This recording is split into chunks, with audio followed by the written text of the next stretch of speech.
This series contains adult language and descriptions of graphic violence. Listener discretion is advised.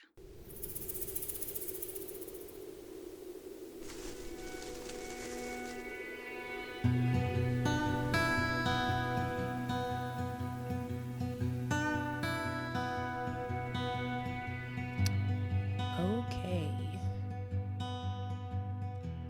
Let's see. Okay. Hi, guys. It is just Margot today, and that's just because I've been sick. And Jenna Michael's family was coming over this weekend, so she didn't want a chance getting sick, and so we just didn't have a chance to record. So I'm doing it by myself, and I'm also doing it on Zoom, which, as you know, if you're on Patreon and have seen the Zoom videos, it makes me very uncomfortable to be seeing myself on camera.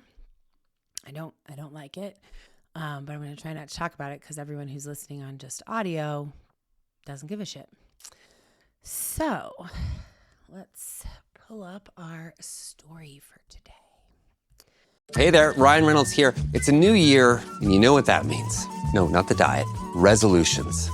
A way for us all to try and do a little bit better than we did last year. And my resolution, unlike big wireless, is to not be a raging and raise the price of wireless on you every chance I get. Give it a try at mintmobile.com/switch. $45 upfront payment required, equivalent to $15 per month. New customers on first 3-month plan only. Taxes and fees extra. Speed slower above 40 gigabytes on unlimited. See mintmobile.com for details. Okay. So I'm not going to say our little intro because it's just me. It's just me. I don't know why I feel like nervous. Like I haven't done this. I've done this a lot, but it feels, maybe because it's daytime. At nighttime, maybe I've had like a Lumi gummy or a glass of wine, and it's 2:00 right now. I was debating if I should work out first or do this, but I decided to do this. I'm probably not going to want to work out afterwards, but I'm going to try. Okay. So, happy Tuesday to everyone. There was no bonus yesterday because it's going to be pretty brief. So, let me tell you about our story today. Today we are headed to Glendale, Arizona to learn about best friends Jennifer Lueth and Diana Shawcroft, two young women who set out on an adventure to try and live life to the fullest, which they did for a brief moment before both of their lives were cut tragically short. So we're going to talk about Glendale, Arizona, not one of my favorite places. Glendale is a suburb of Phoenix, and I'm sure we have some Phoenix listeners, so I apologize, but I do not care for Phoenix. It just is too big and too many highways, and just like the desert is a tough place to pull off a, what am I trying to say? I don't know, but if you're going to live somewhere where it's so hot for several months of the year, for me, I at least want it to offer other things that I love about it, not just that it has nice weather for most of the year. I want it during those hot months to offer things. And like, to me, I can't imagine being in Phoenix in the summer. It just feels too big. It doesn't feel like it has a lot of culture. It doesn't feel, or community, I guess, is maybe the right word, not culture. Anyways, I'll stop shitting on Phoenix. But it's located about 9 miles northwest of downtown Phoenix. That's where Glendale is located at elevation about 1,100 feet. And the population of Glendale is about 250,000. We've talked about the climate and weather in Arizona many times. I feel like I don't need to say again, but I will. It's a desert climate. Really hot summers and mild winters. In the summer, it's definitely well over 100 degrees, which we are getting close to. Let's see. see. The city is known for its sports and entertainment with venues like State Farm Stadium and the Gila River Arena, attracting visitors and generating revenue. The State Farm Stadium is home of the Arizona Cardinals. That's actually, I've only been there once, and it's actually surprising that I've been there at all because I'm not like a sports event goer. But when Joe Buck was there calling a game, he got me tickets, really good tickets. And I went up there with my friend Nicole, who lives actually up there. And it was like, it was really cool. So we watched the game, and I do not care for football. But I pretended to watch the game. And then about halfway through, like an usher, I don't know what you call them, somebody came over to us. We were sitting like in the like third row or something from the field. And he was like, are you Margot? Can you come with me? I was like, yeah. And we followed him. We had these like passes around our neck, and we followed him through what felt like an endless amount of hallways and upstairs, downstairs, blah, blah, blah. And then we were in the announcer's box with Joe and Troy Aikman, and they had, like a spread of food. I apologize for the sniffles that you'll probably hear throughout. I am still getting over this cold. But they had, lots of snacks and food on the table there. And I've never experienced anything like that. Obviously got to see Joe and talk to him a little bit, but he was working. I mean, we just kind of stood behind them and watched them announce. It was really neat. So, not that anybody asked. But so State Farm Stadium, home to the Cardinals, the Gila River Arena, home to the NHL's Arizona Coyotes. I don't even think I knew that Arizona had a hockey team. There's an annual chocolate festival called Glendale Chocolate Affair. Yum. And Westgate Entertainment District for shopping, dining, and entertainment. It's like one of those work play places. The average, which I feel like this is so unrealistic, but the average household income is $52,000 to $56,000. Average price homes range from $250,000 to $300,000. And some fascinating facts. It's the antique capital of Arizona, which I definitely didn't know. So the historic downtown is filled with antique shops, boutiques, and art galleries where you can find unique treasures and vintage finds. I would like that, actually. Oh, there's my daily motivation. I'm turning my volume off, sorry. The birthplace of the beet sugar industry. I feel like we've had this fact before if we've talked about Glendale. Sounds familiar. But in 1906, Glendale became the birthplace of the beet sugar industry when the Arizona Sugar Company opened its first sugar beet factory in the city.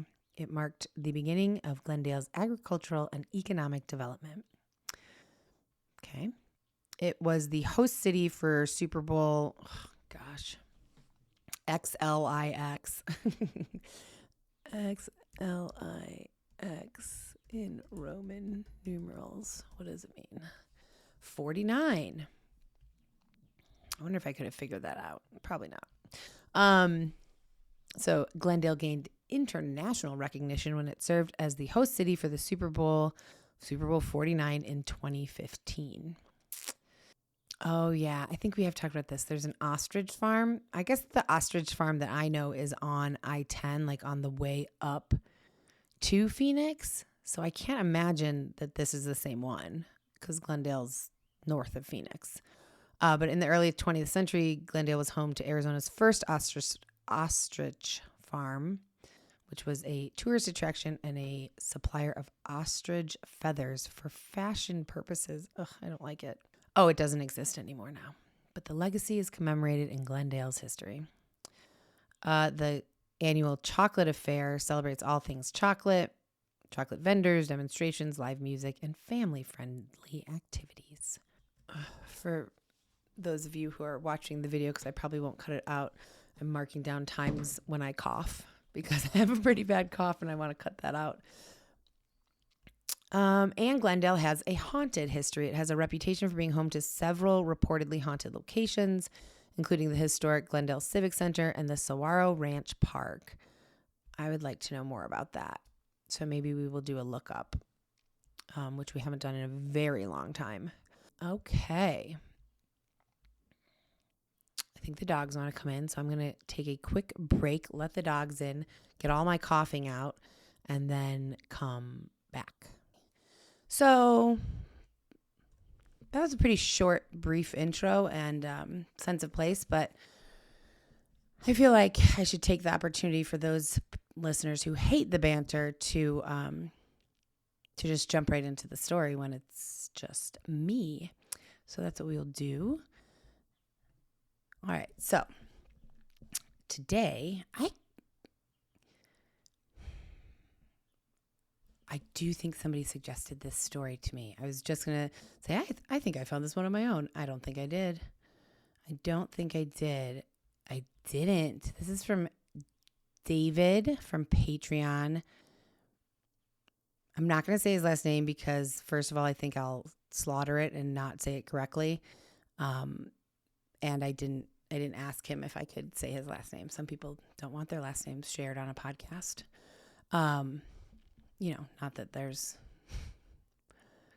so many people listening, but some, and I appreciate every one of you. So yeah, this is from David on Patreon. He suggested this, and what a great one. Sometimes you'd think I would have it all figured out by now, considering that we've been doing this for over a year, but I don't, and I'm still like learning how to better evaluate a case when I come, we've gotten a lot of suggestions, which I really appreciate. Please, please, please keep sending case suggestions. But some of them I'm like, oh, this will be a good one. I get into it. I start researching it. And then I'm like, there's not enough information, or, oh, it's just too confusing. Like there's too many twists and turns. It's going to get crazy and be too difficult. So I'm getting better at knowing that. And this was really, I don't want to say nice because it's a murder case, but for storytelling purposes, it was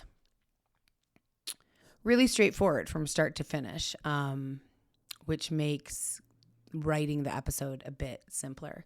Nobody asked for a peek behind the curtain on this, so I'll stop talking about it. But so our story today focuses on Diana Shawcroft and Jennifer Lueth.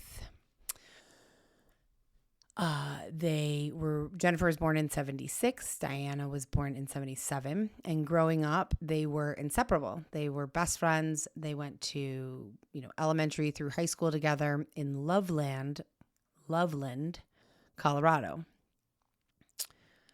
But in 1995, when she was 19, I believe, Diana moved to Glendale, Arizona, to live in an apartment with her older sister, Christina, who's referred to as Tina sometimes throughout this. This was pretty devastating to both of the girls, Diana and Jennifer, because they spent all their time together. They were so close, and for one of them to move was tough on their friendship. But they talked frequently and continued to tell each other how much they missed each other. And at a certain point, I guess Jennifer felt like, you know what? I don't want to live this far away from my best friend, and I want to go out on my own and try something new. She was also 19. So she decided to pack up and head to Arizona as well to move in with Diana and her older sister, Christina. This was February 1996. Jennifer also didn't really like the cold winters in Colorado, so this was kind of just a bonus that she would get to live in Arizona's nice, sunny, way too many sunny days a year weather.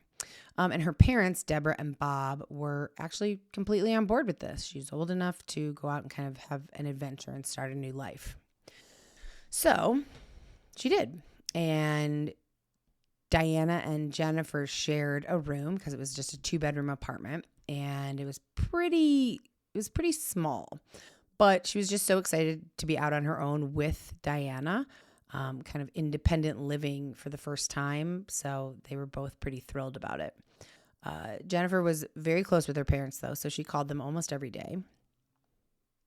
So the girls wanted to get jobs, obviously, so they could pay their bills, be independent. But they also wanted to have some kind of fun money. They were very excited to make friends with new people and kind of have new experiences. So Diana got a job at the Discover card customer service, and Jenny got a job at Burger King. So these weren't dream jobs, but they figured they were good enough for now. They could eventually find something better, and they weren't too, stressful. They didn't take up too much time. It's not like they came home from work and had to do additional things, so they could leave work at work and then go out and have fun. And that was kind of their priority at 19 years old. Jennifer was said to be a little bit more flirty. Diana was a little bit more reserved. And although they both did look out for each other, I mean, they were just so close. Diana tended to be the one who would often look out for both of them a little bit more. So, living in Glendale, 19 years old, they both have jobs now. Now, all that's left to do is meet people, party, go out and have fun. And they did just that, according to Christina, Diana's sister, and plenty of other people. The girls were ready to have fun. They never turned down an opportunity to go to a party or a gathering. It didn't matter if it was like 12 o'clock in the afternoon, 12 o'clock in the morning. They were both outgoing and friendly and likable, and they quickly met a lot of people in a very short amount of time. And Christina said it seemed like they were always, when they weren't at work, they were always on the move. They were always looking for the next fun thing to do. They did a lot of parties. I guess back then, there would be parties, desert parties. And actually, Jenna's talked about that, I think, on here, that when she was in high school, there were a lot of parties kind of out in the middle of the desert, which is so interesting and weird to me because that obviously was not my high school experience growing up in Chicago. So things were going pretty well between the 3 roommates, but the apartment was pretty small. There wasn't a ton of kind of personal space and breathing room. So there was some occasional tension that kind of started to mount between the 3, specifically between Christina and then Diana and Jennifer. On May 24th, 1996, after the girls, Diana and Jennifer, got in an argument with Christina, the girls said, we all need some time to cool off. Me and Jennifer are going to go to the convenience store, gas station, I think, located near 59th or 55th and Camelback Road in Glendale. So they told Christina, we'll be right back. We're just going to cool off, buy some cigarettes, and we'll see you in a little bit. Christina said, quote, they said they were going to walk to the store to get cigarettes and a pop, and that they would be back in a little while. They didn't take anything with them, and they never went anywhere without their makeup, so that's why I knew they were coming right back. But they did not come right back. In fact, that argument would be the last time that Christina would ever speak to her sister or Jennifer. Now, at first, there was no real reason for Christina to be alarmed. They didn't come back right away. Okay, maybe they ran into some friends. She was used to them kind of staying out, partying. That's what they were there to do, really, is just kind of enjoy life. They kept talking about how this was like an exciting journey for themselves, for their social life. They were, intent on forming new connections. Plus, it was Memorial Day weekend, which is a time that's kind of synonymous with social gatherings, festivities, which I had to think when I was researching this, like, is Memorial Day weekend like a big party time? I guess it is. Yeah, I guess it is. That's true. At least when I was 19, it definitely was. Yeah. Okay. So them not coming home right away kind of didn't seem like that big of a deal. But as, the night went on, and then it became morning, and the girls did not come home, Christina did start to get worried. She was especially worried because they left without their makeup. And like I said, like she said in that quote, they never left without their makeup. So she found it really hard to believe that they would go out for the whole entire night without their makeup. I can understand that. Christina contacted her father, Roger Shawcroft, who lived locally in Arizona in the Phoenix area, and her mother, Kathy Shawcroft, who still lived in Colorado. She also contacted Jenny's parents, who were both residents of Colorado, Bob and Deborah Lueth. Bob and Deborah headed out to Arizona pretty much immediately and booked themselves into a hotel so that they could help to find Jennifer. And granted, it's only been like a day at this point, I think, before they fly out. And at the same time, Roger and his family got right to it, looking for the girls. They organized desert searches. They rallied together 4x4 vehicles and off-road gear to, go looking through popular kind of desert party areas and remote desert areas, but they didn't find anything. So this was throughout the weekend. These two families were kind of conducting searches on their own. And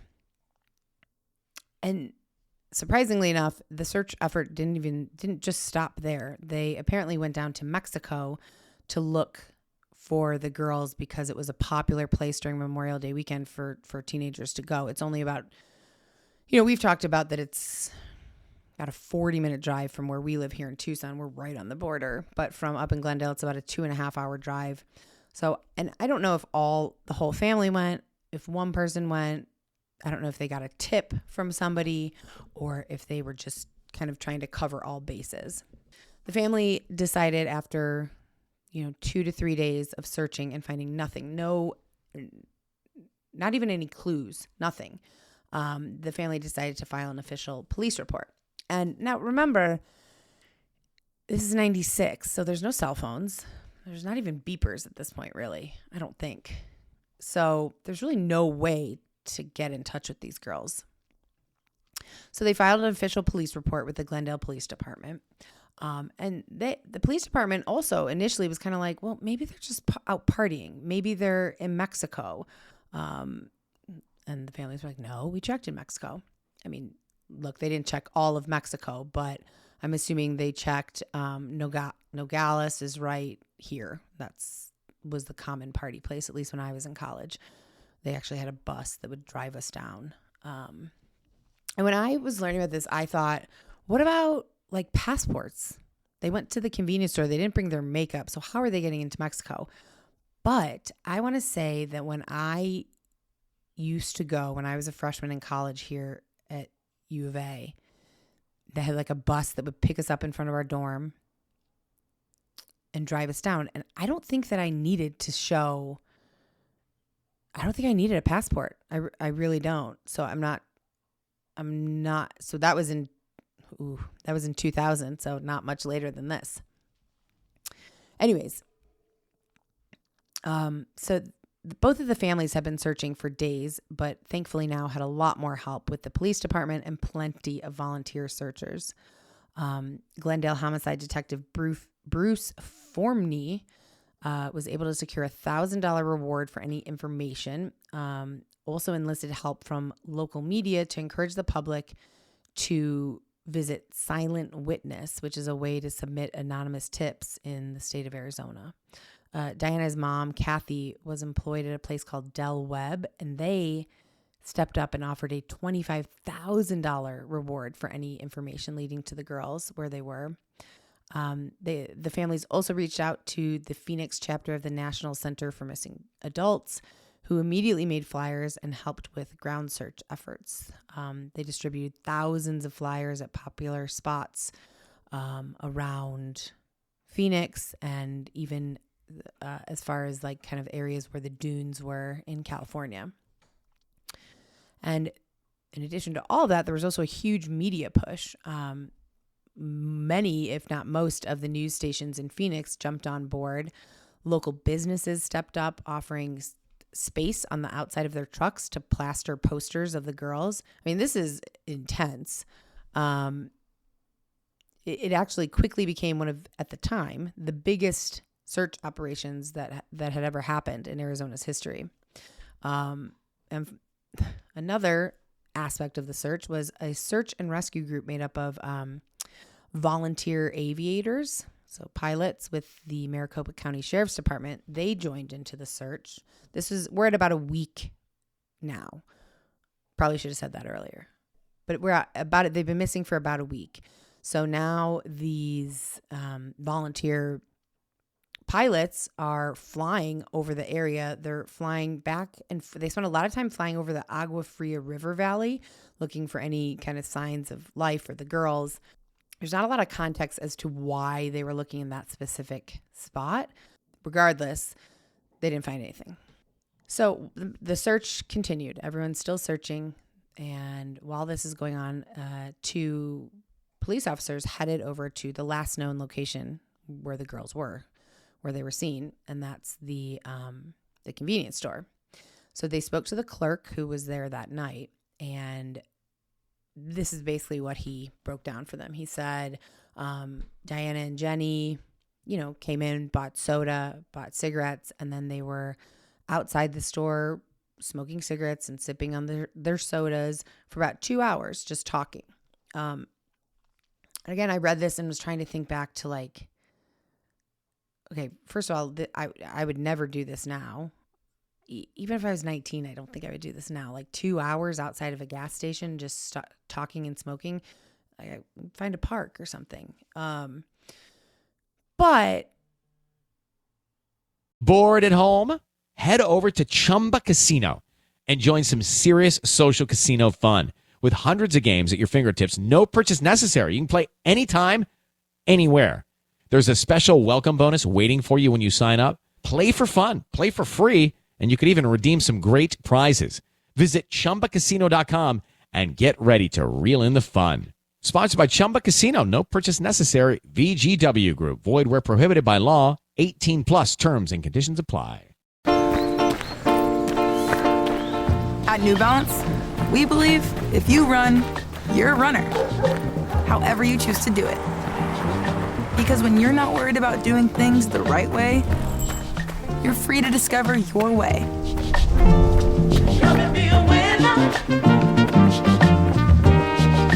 And that's what running's all about. Run your way at newbalance.com/running.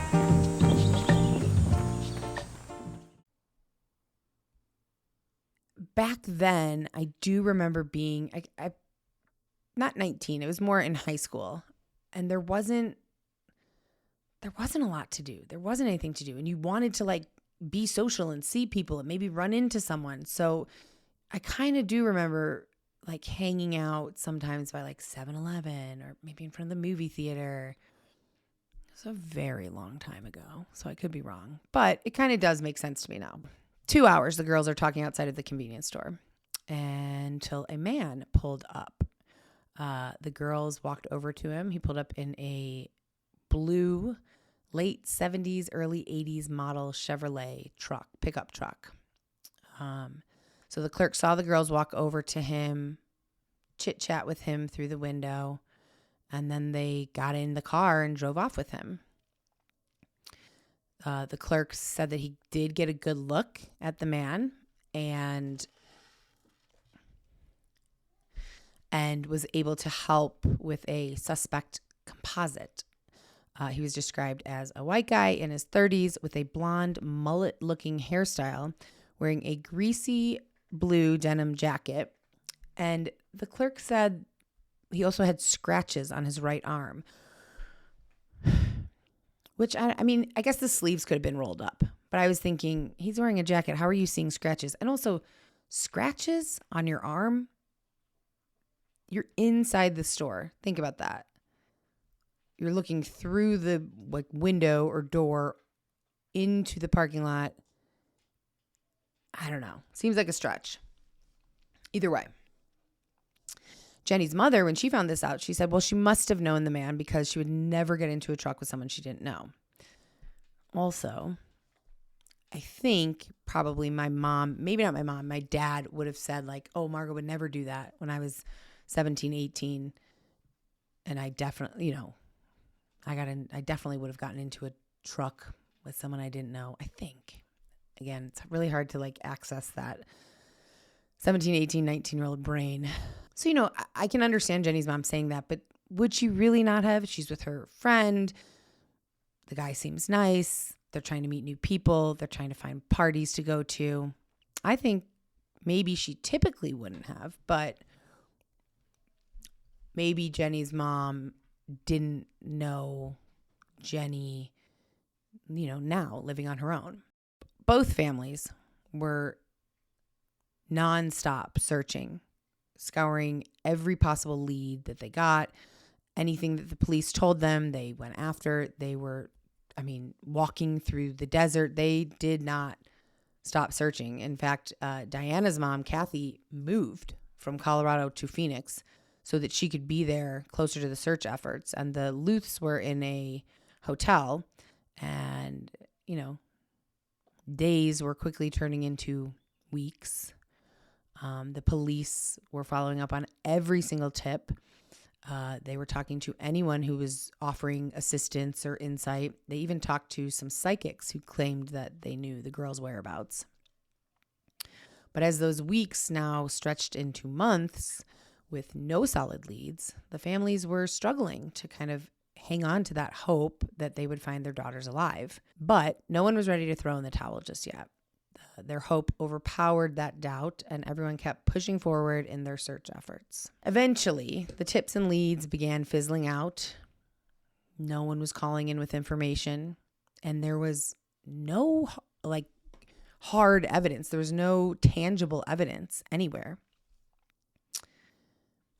So nobody really knew what to do at this point except for continue kind of combing the desert and to focus more heavily on the last person that supposedly saw these girls alive, and that was the man in the blue truck with the mullet. Now, no one could say for sure if he had anything to do with their disappearance. Maybe he didn't, but police wanted to speak to him either way, obviously.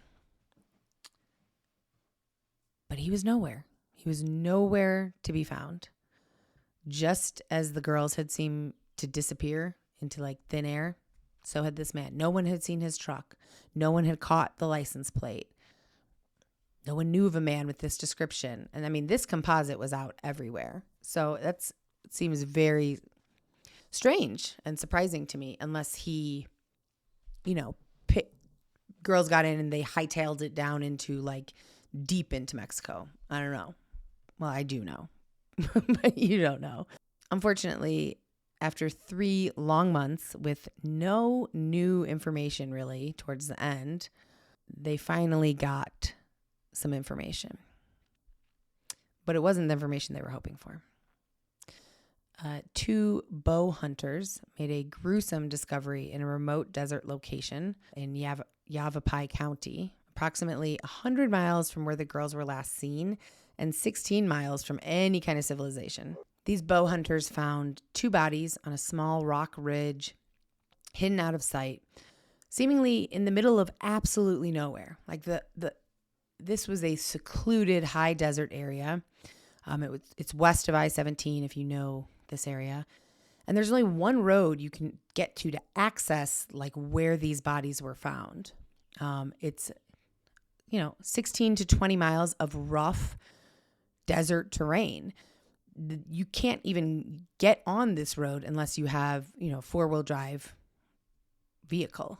And the best way I can kind of describe it is it's a ledge kind of towards the top of a ravine almost. It's not called a ravine here. It's called a wash. I think we've talked about that.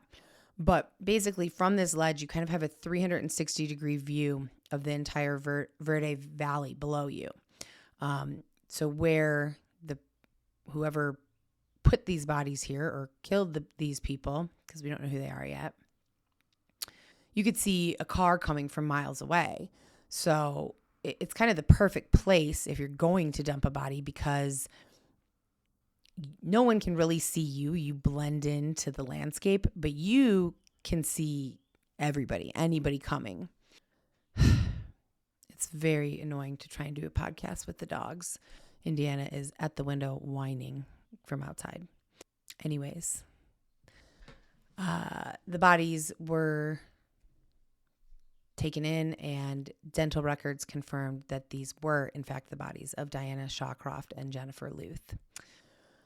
The cops announced that the girls' deaths would be ruled as homicides, but because of the super scorching Arizona sun, the remains had deteriorated to little more than skeletons.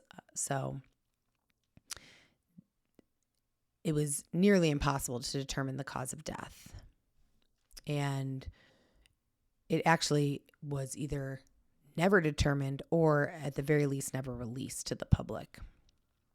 But what was noted was that the girls' bodies were stacked on the ledge, meaning that Diana's body was found directly on top of Jennifer's body.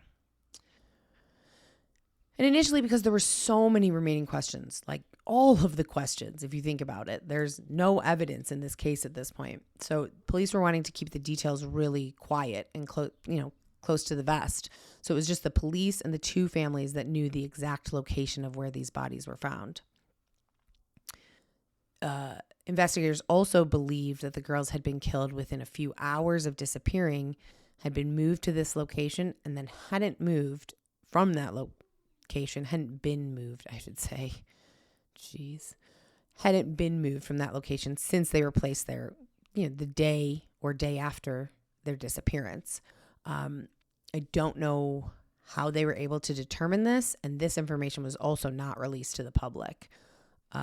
So all the public knows really is that the bodies did belong to Diana and Jennifer, and that it was a homicide, nothing else. So the cops were trying to kind of, create a profile for who this killer might be.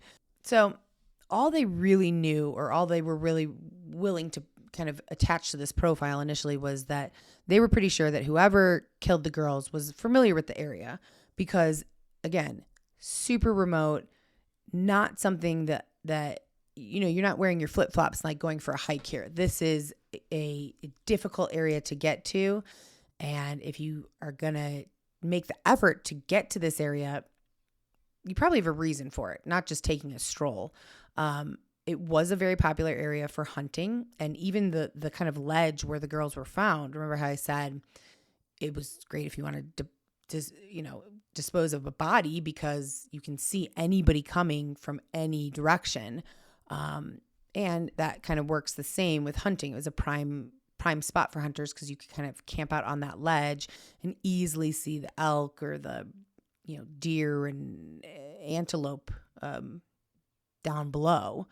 So maybe a hunter, especially because it wasn't hunting season. So if it was a hunter, he would have known this area, but he wouldn't just be back there because nobody's hunting between April and July here. Also, because it's not a big hunting month, it's definitely possible that you could murder somebody, dispose of their body, and never run into someone back there, and no one would hear their screams. I mean, do I need to say it again? It's remote. I feel like I made that real clear. In addition to thinking maybe it was a hunter, because of the location and the way that the bodies were arranged, cops also thought that this person must be very, very strong, or maybe there were multiple people involved, because it would have been tough for one person to overpower both girls. Now, I read that multiple times. I'm not so sure that I agree with that, because if someone had a gun, you could overpower two people. Of course, you could overpower a ton of people. So I'm not sure that I kind of buy that line of thinking, but fine. Let's say they didn't have a gun. Then, yeah, okay. Then maybe it was somebody who's super strong, or more than one person. The family members tended to believe that it was more than one person. Bob Lueth said Jennifer was a strong girl, It would not be easy for one person to overpower Jennifer alone. But with two of them, it's just sort of inconceivable to me that one person was able to do that to these two girls. Apparently, they were both pretty strong. They weren't like, teeny tiny petite, like delicate girls. So the other question was, how did these girls end up in such a remote spot?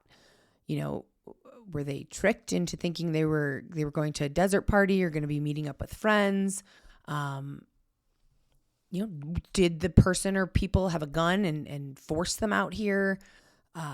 It's all speculation at this point. As the families are kind of reeling from this discovery of the bodies, they still want to keep searching for now, not the girls, but for their killer. So the missing persons flyers that had been plastered everywhere in the city, they got kind of a depressing update. They were changed to unsolved homicide in bold letters and then redistributed. The families were more determined than ever to figure out who took the lives of these two best friends. So the whole investigation at this point now becomes about tracking down the guy in the blue truck. The cops were thinking that the girls knew this guy because they got in the truck with him willingly, or at least they weren't afraid of him. But they thought maybe they'd met this guy before. So they started digging into their personal lives. And as they dug into their personal lives, they realized that this was going to be overwhelming. The girls were constantly at parties and clubs, and they'd crossed paths with so many people, even just in the short time that they had been there. They'd made, I don't want to say friends, but lots and lots of acquaintances, and apparently a lot of men acquaintances. Jennifer Lueth's mom, Deborah, said, "I think both Jenny and Diana were very naive and very innocent. I think like most 19-year-olds, they think they're invincible and can just conquer the world. I think whoever got involved with them knew that, could read them like a book, and took advantage of them."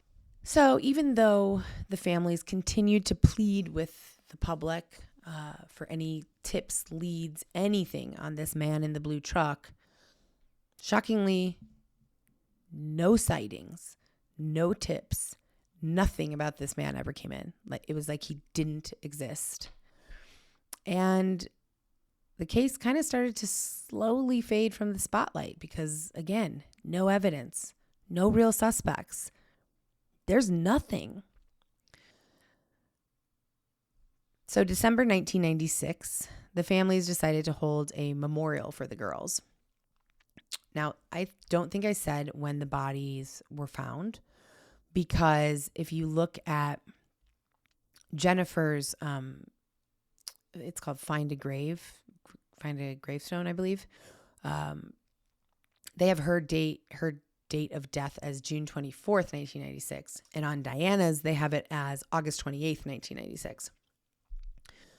Again, I don't think anybody actually knew really when they died. They were speculating that it was the day or day after that they disappeared. They were found in September, though. So 3 months or so later, the families both decided they wanted to hold a memorial for the girls at the location where their bodies were found. So they made the trek into the desert, which was not easy.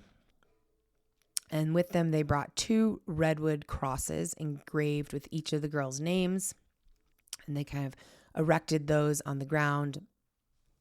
Between the crosses, they had one sturdy wooden picture frame with 2 pictures, one of each girl, that was placed in between the crosses. And they also brought Christmas wreaths, poinsettias, and little angel teddy bears.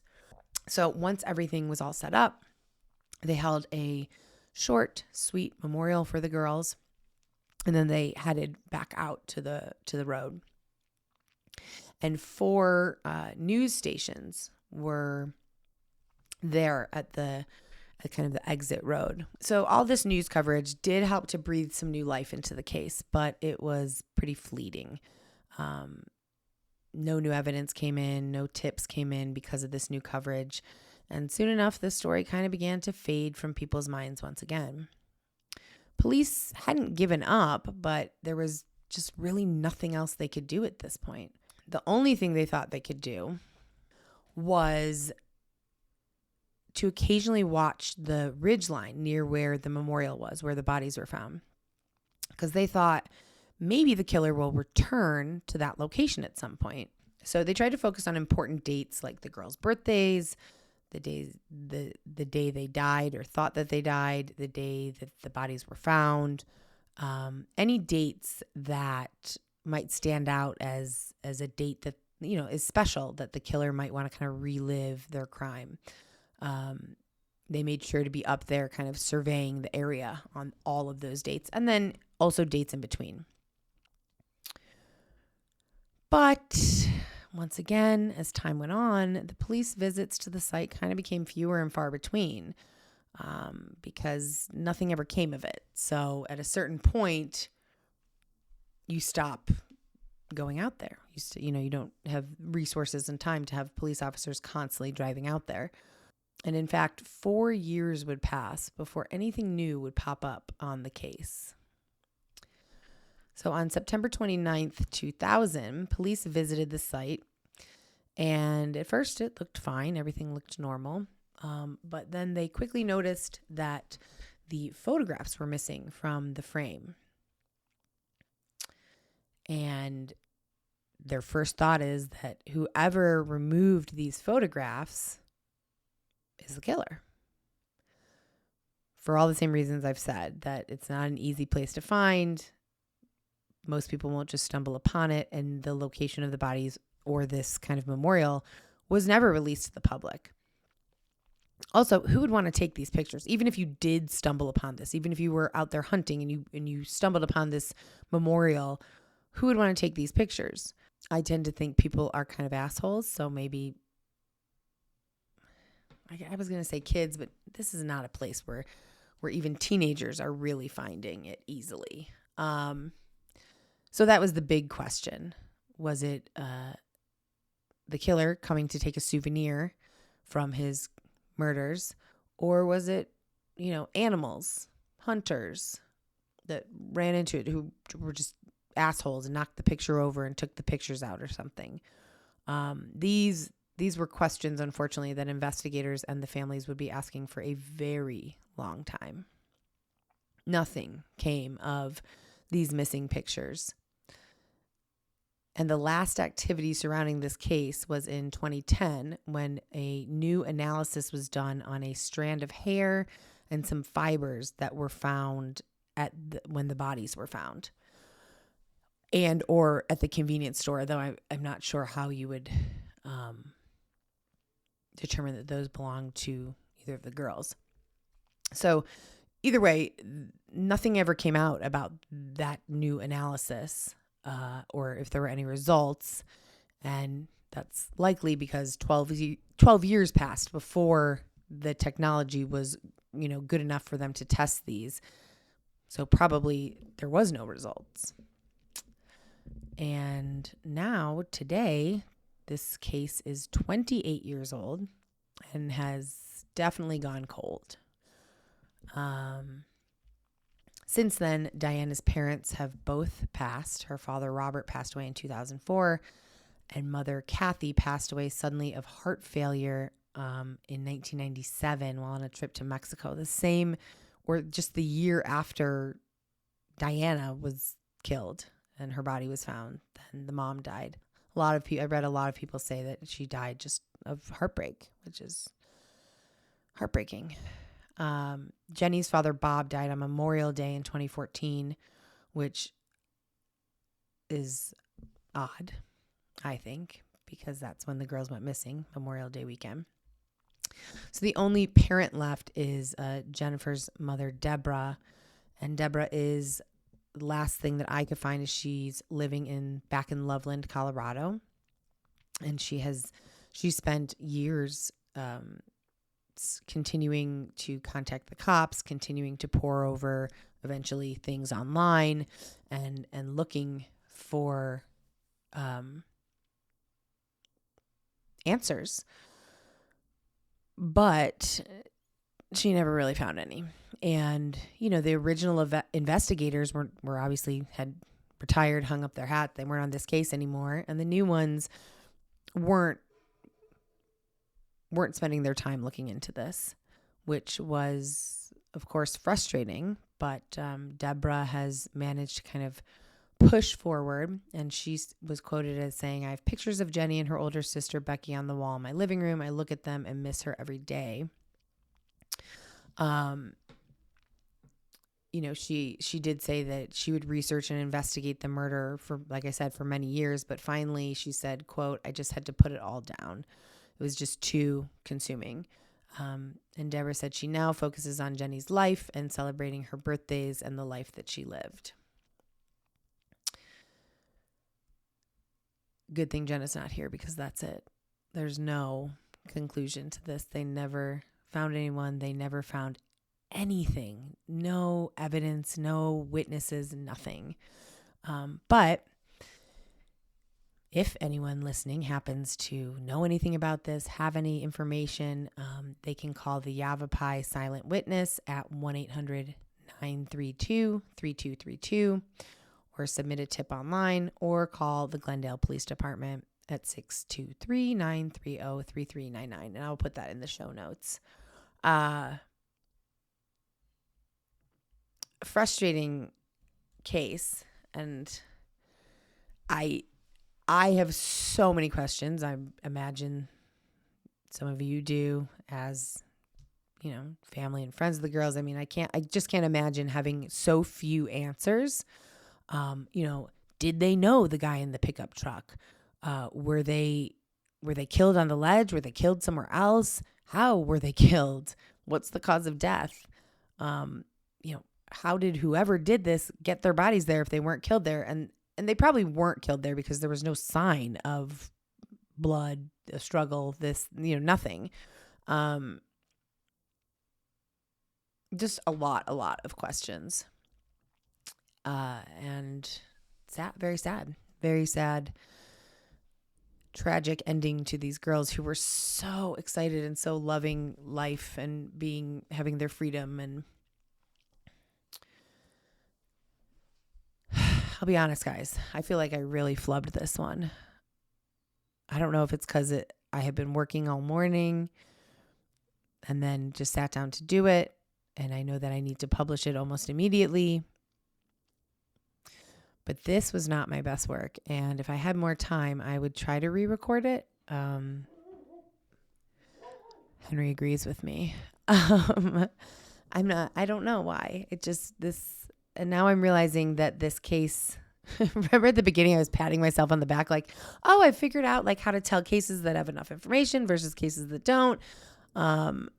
This one might, this didn't have a ton of information, I guess. And this was all the information that I could find. I don't know. I think my brain is not working properly today. And that is something that I'm learning is difficult with a podcast. You have to be on. I can't just it's not like being on a team call where I can just kind of be quieter that day. If you're not kind of up to your best, then maybe don't record a podcast. And that's a note to myself, I guess. Don't record a podcast if you're not. I was feeling fine. I don't know, guys. I don't know. I found it easier to sit down and talk when I was talking about super emotional things rather than this. So I apologize, I guess, is the whole moral of that. I'm sorry if this felt off or too short or brief or however it felt. If it wasn't enjoyable, I apologize for that. I have the next episode written, so hopefully Jenna and I will be able to find a time this week to record. And it's so much better with her. And that's it. I almost asked Mark to do it, but then I thought, that seems odd. That feels not right based on how much I shared. So I don't know. I feel like I'm not good at censoring myself, clearly. And I'm really trying to refocus back on the true crime and keep my personal affairs, my personal life out of it. And that's just not natural to me. I just naturally want to share everything. So I think that it makes me a little like this, like pausing all the time in between my words and overthinking and not sure, like, should I have even mentioned Mark's name? I don't know, because I don't want to have to explain, like, I don't know. I think I put too much out there and then, was told by several people they prefer not to have so much personal stuff out there, which is completely understandable. So I'm trying really hard not to do that. But now I don't know, like, where that filter goes. So hopefully I'll figure it out. And thanks for letting me just, kind of like verbally journal to everyone listening. I wish I had more interesting things to say. Oh, I know what I wanted to say, because me and Jenna already talked about this. Okay. I really want to hear everyone's opinion on this. It's a would you rather from our favorite podcast. I know nobody wants to hear us talk about Justin Long anymore, but they do would you rathers. And so this one really got me because I severely disagreed with what Justin and his brother said. So the would you rather is, would you rather eat a hard-boiled egg that has been rolled in hair, like covered in hair, strands of hair, or eat a block of moldy cheese? And Justin and Christian talked about it and said, it depends on whose hair it is. And they said, like, if it was my, wife or girlfriend, whatever, then I'd pick the egg with the hair. And honestly, I've talked about it to a couple people now, so I'm used to it. But at first, the egg with the hair makes me just gag. Like, I don't care whose hair it is. I am not eating a hard-boiled egg with hair. I don't want to eat anything with hair. In fact, my least favorite, thing is when you're like eating, and I have this is actually kind of short right now, but I have long hair and I cook a lot. I should probably wear a hairnet, but occasionally I try and tie it back, but occasionally a hair will get in something. And even when it's my own hair, if I'm eating something and I can like feel it, and then like you have food in your mouth and you have to pull it out. Oh my God. Nothing is more awful to me. I'm done then. Like, I don't care if it's the second bite. I'm not eating anymore. Even if it's my hair, I made it, it's over. Needless to say, I would not take the hairy egg. I would eat the moldy cheese. Some cheese just is moldy. Like, isn't blue cheese moldy cheese? And I love blue cheese. That could be wrong. I'm not sure. I guess that's it. That was way less exciting than I made it sound, but I would love to hear everyone's opinion so I could share it next week. And I know I put out that little mini episode sharing ideas that one of our listeners had, Vanessa, I believe. I don't think I got feedback from anybody. It would have been really helpful to have somebody from Glendale like leave us a voice message today that I could have inserted into the beginning part, because I don't really, I've driven through Glendale, I guess, but it's just Phoenix to me. It's all Phoenix. So once I figure out, I have 2 written, so I need to figure out which one we're going to do next. I'll put out what city it's in. And if anybody lived there, anything like that, and you want to record something and send it to me that I could play talking about that city, that would be great. All right, guys, I'm calling it. I hope this wasn't too painful for you. And you can look forward to next week with Jenna. And please, please, please keep sending your case suggestions. It's super, super helpful. And please keep sending your everything, your questions, your comments, your commentary, because I've enjoyed doing some of those mini episodes in story time, Grease, and all that. So, but it also feels a little like self-indulgent to be like, let me tell you another story about my life. I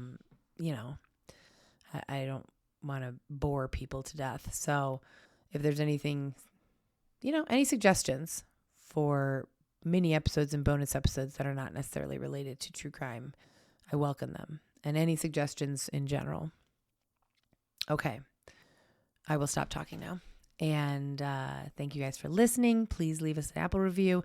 Apple reviews really help. Check out our Patreon. The video from this episode, from me flubbing my way through this episode, will be on Patreon hopefully tonight. And this is the longest goodbye ever. So thanks for listening. And we'll see you guys next week. And it's not nighttime and Jenna's not here, so I'm not going to say goodnight and good luck. I will just say, I'm going to say hug your loved ones because I like that one. Bye, guys. Death by Southwest is hosted by Jenna Schneider and Margot Carmichael. Executive produced by Margot Carmichael. Produced by Jenna Schneider. Audio editing and sound design by Margot Carmichael. Music by Soundstripe. And a special thanks to Edward R. Murrow for letting us borrow his famous sign-off phrase, good night and good luck.